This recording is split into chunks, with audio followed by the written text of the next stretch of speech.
Hello everyone, welcome back to my YouTube channel. आज इस session में हम डिस्कस करने वाले हैं 25 जनवरी के एमसीक्यू। सो वीडियो को स्टार्ट करते हैं। चैनल पे आप लोग नए हैं तो चैनल को सब्सक्राइब कर लें। वीडियो अच्छी लगी तो वीडियो को लाइक कर दें।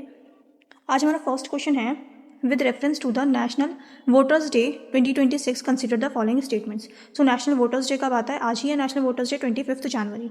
सो इंपॉर्टेंट है, पूछ लेते हैं इसकी थीम वगैरह। सो इससे रिलेटेड हमने यहाँ पे करेक्ट स्टेटमेंट्स बतानी है। स्टेटमेंट 1 है, it marks the foundation day of the election commission of India which was established in 1950। सो यहाँ पे स्टेटमेंट 1 हमारी बिल्कुल करेक्ट है। जो नेशनल वोटर्स डे जो हम सेलिब्रेट करते हैं, ये बेसिकली इस दिन क्या हुआ था, 25 जनवरी को। आज के दिन ही इलेक्शन कमीशन ऑफ इंडिया जो है वो इस्टेब्लिश किया गया था 1950 में। नेक्स्ट स्टेटमेंट है, the theme for national voters day 2026 is nothing like voting, I vote for sure. So यहाँ पे जो है सेकंड स्टेटमेंट हमारी इनकरेक्ट हो जाती है, बिकॉज इस बार का जो थीम है हमारा वो क्या है, my India my vote. My India my vote, ये थीम है इस बार की 2026 की वोटर्स डे की। सो थीम से क्वेश्चंस पूछे जा रहे हैं कंटिन्यूसली 3-4 साल से, तो इंपॉर्टेंट है। यहाँ पे सेकंड स्टेटमेंट जो है हमारी इनकरेक्ट है। थर्ड है, the sweep programme is the flagship initiative of the ECI for voter education and awareness. तो यहाँ पे थर्ड स्टेटमेंट हमारी बिल्कुल करेक्ट है। ये जो हमारा प्रोग्राम है स्वीप प्रोग्राम, ये किसका? ये बेसिकली फ्लैगशिप इनिशिएटिव है किसका? इलेक्शन कमीशन ऑफ इंडिया का। किस चीज़ के लिए? वोटर्स के एजुकेशन के लिए एंड अवेयरनेस के लिए। तो यहाँ पे third statement and first statement हमारी बिल्कुल करेक्ट है। करेक्ट पूछ रहे थे, राइट आंसर हो जाएगा हमारा option C 1 and 3 only. The next question is, regarding the sanctioning Russia Act of 2025, which of the following provisions is correct? तो sanctioning Russia Act of 2025, इससे रिलेटेड हमने यहाँ पे करेक्ट स्टेटमेंट बतानी है। सो ये क्या है बेसिकली? ये जो है ये ट्रम्प एडमिनिस्ट्रेशन का एक एग्रेसिव ट्रेड टूल है, जो बेसिकली किस लिए कि रशिया की जो वॉर रेवेन्यू है उसको कंट्रोल किया जाए, उसे खत्म किया जा सके। सो यहाँ पे जो हमारा राइट आंसर हो जाएगा वो हो जाएगा option B, it authorises the US president to impose tariffs up to 500% on countries purchasing Russian energy resources. So यहाँ पे सेकेंड स्टेटमेंट हमारी बिल्कुल करेक्ट हो जाएगी। नेक्स्ट है, with reference to forever chemicals consider the following statements. So forever chemicals से related हमने यहाँ पे करेक्ट स्टेटमेंट्स बतानी है। स्टेटमेंट 1 है, they are naturally occurring chemicals found in the earth's crust. So यहाँ पे फर्स्ट स्टेटमेंट हमारी इनकरेक्ट हो जाती है। नेचुरली अकरिंग केमिकल्स नहीं होते हैं, ये बेसिकली मैनमेड केमिकल्स होते हैं जो कि बहुत डेंजरस होते हैं। मैनमेड केमिकल्स हैं ये, नेचुरल अकरिंग केमिकल्स नहीं है।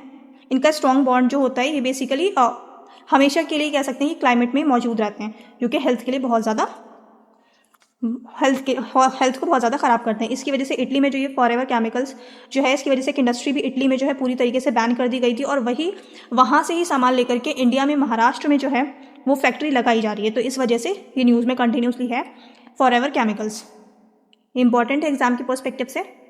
फर्स्ट स्टेटमेंट यहाँ पे हमारी इनकरेक्ट हो जाती है। सेकंड है, the carbon fluorine bond in PFAS extremely strong making them highly resistance to environment degradation. So जो चीज़ अभी मैंने बताई यहाँ पे कि बहुत हार्मफुल केमिकल्स होते हैं, एनवायरमेंट में बहुत लंबे समय तक रहते हैं। सो यहाँ पे सेकंड स्टेटमेंट जो है ये बिल्कुल करेक्ट हो जाती है। थर्ड है, they are widely use in manufacturing non stick cookware and water repellent clothing. So यहाँ पे थर्ड स्टेटमेंट भी हमारी बिल्कुल करेक्ट है। यूज़ पूछ सकते हैं इसका कि किस चीज़ में यूज़ किया जाता है, तो नॉन स्टिक कुकवेयर जो होते हैं वहाँ पे इसका यूज़ होता है इस केमिकल का। सो यहाँ पे सेकंड एंड थर्ड स्टेटमेंट जो है ये हमारी करेक्ट स्टेटमेंट है। सो ऑप्शन बी जो हो जाएगा यहाँ पे राइट आंसर हो जाएगा 2 and 3 ओनली। नेक्स्ट है, in the context of the Indian Constitution, delimitation is primarily based on which of the following criteria? So delimitation क्या है बेसिकली? So delimitation जो है, delimitation से रिलेटेड यहाँ पे करेक्ट स्टेटमेंट बतानी है। सो ये the population of the state as per the latest available census. So यहाँ पे ऑप्शन सी जो हो जाएगा यहाँ पे हमारा राइट आंसर हो जाएगा, जो आर्टिकल 81 है एंड आर्टिकल 82। तो इसके अकॉर्डिंग जो है सीट्स पॉपुलेशन जो है वो किस में होना चाहिए? बिल्कुल प्रोपोर्शन में होना चाहिए, प्रोपोर्शनल होना चाहिए। सो यहाँ पे ऑप्शन सी जो हो जाएगा ये हमारा राइट आंसर हो जाएगा। नेक्स्ट है, consider the following statements regarding the fourth industrial revolution centres in India. So fourth industrial revolution से रिलेटेड हमने यहाँ पे करेक्ट स्टेटमेंट्स बतानी है। स्टेटमेंट 1 है, स्टेटमेंट 1 है हमारी, the world economic forum has decided to launch a new fourth industrial revolution centre in Andhra Pradesh. So statement 1 यहाँ पे बिल्कुल करेक्ट है। सेकेंड स्टेटमेंट है, तो यहाँ पे वर्ल्ड इकोनॉमिक फोरम ने डिसाइड किया है लॉन्च करेगा वो कहाँ? आंध्र प्रदेश में फोर्थ इंडस्ट्रियल रिवॉल्यूशन। सो यहाँ पे स्टेटमेंट 1 बिल्कुल करेक्ट है। सेकंड है, these centres focus solely on traditional manufacturing and labour intensive industries. So यहाँ पे सेकंड स्टेटमेंट हमारी इनकरेक्ट हो जाती है। बिकॉज फोर्थ इंडस्ट्रियल रिवॉल्यूशन जो है ये टेक पर फोकस करता है, ट्रेडिशनल मैन्युफैक्चरिंग पर फोकस नहीं करता है। सो टेक में जैसे AI हो गया, ब्लॉकचेन हो गया, तो इन सब चीज़ों पे ज़्यादा फोकस किया गया है, ना कि ट्रेडिशनल मैन्युफैक्चरिंग पे। दैट्स वाई स्टेटमेंट 2 जो है ये हमारी इनकरेक्ट हो जाएगी।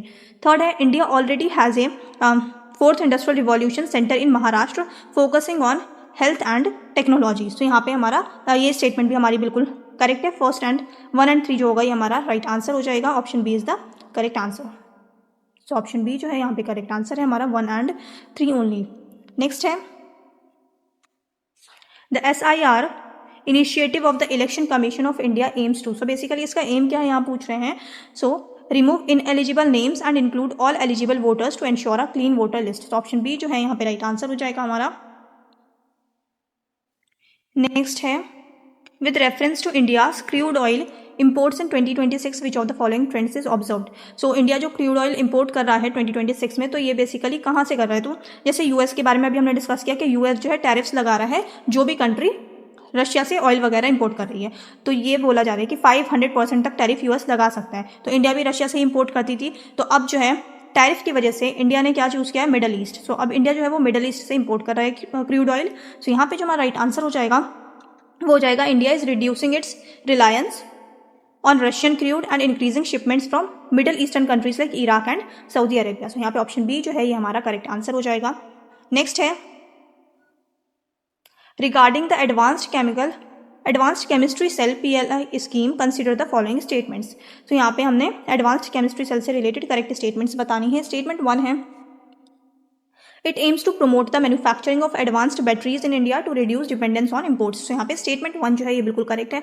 जो एडवांस्ड केमिस्ट्री सेल है इसका बेसिकली एम क्या है, प्रमोट करना मैन्युफैक्चरिंग को, जो एडवांस बैटरीज हैं उनके मैन्युफैक्चरिंग को प्रमोट करना, ताकि इंडिया में जो इंपोर्ट की जाती हैं बैटरीज उस पर डिपेंडेंस जो है इंडिया की कम हो बाहर वालों पे, इंडिया खुद एक्सपोर्ट भी कर सके और अपने लिए यूज़ भी कर सके, प्रोड्यूस भी कर सके एंड एक्सपोर्ट भी कर सके। तो बेसिकली जो इंपोर्ट हम करते हैं बैटरीज, एडवांस बैटरीज को, इसको कम करना, ये एम है इसका। तो यहाँ पे स्टेटमेंट 1 जो है ये बिल्कुल करेक्ट है। सेकंड है the scheme is being implemented by the ministry of tribal affairs. तो यहाँ पे स्टेटमेंट 2 की अगर हम बात करें तो स्टेटमेंट 2 हमारी इनकरेक्ट है, बिकॉज ये ट्राइबल अफेयर्स से कोई लेना देना नहीं है इसका। ये यहाँ हम बात कर रहे हैं एडवांस्ड केमिस्ट्री सेल की। तो एडवांस्ड केमिस्ट्री सेल है तो यहाँ पे मिनिस्ट्री ऑफ हैवी इंडस्ट्रीज का इनिशिएटिव है, ये ना कि मिनिस्ट्री ऑफ ट्राइबल अफेयर्स का। दैट्स वाई स्टेटमेंट 2 जो है ये हमारी इनकरेक्ट हो जाएगी, ये है ministry of heavy industries.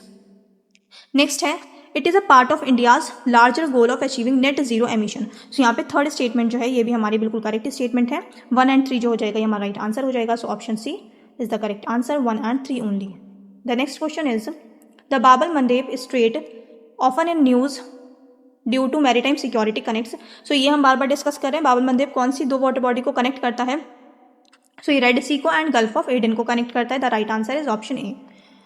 Next question है which of the following constitutional amendments is associated with freezing the number of seats in Lok Sabha based on the 1971 सेंसस। सो 1971 के सेंसस के अकॉर्डिंग जो सीट्स हैं पार्लियामेंट में उसको फ्रीज कर दी गई है 2026 तक। तो ये कौन से अमेंडमेंट में ये बात की गई थी। So the right answer is 42nd amendment act. So option A जो हो जाएगा यहाँ पे राइट आंसर हो जाएगा 42nd amendment act. I hope आप लोगों ने अच्छे से प्रैक्टिस की होगी। चैनल पर आप लोग नए हैं तो चैनल को सब्सक्राइब कर लें, वीडियो अच्छी लगे तो वीडियो को लाइक कर दें। अब मिलते हैं नेक्स्ट सेशन में।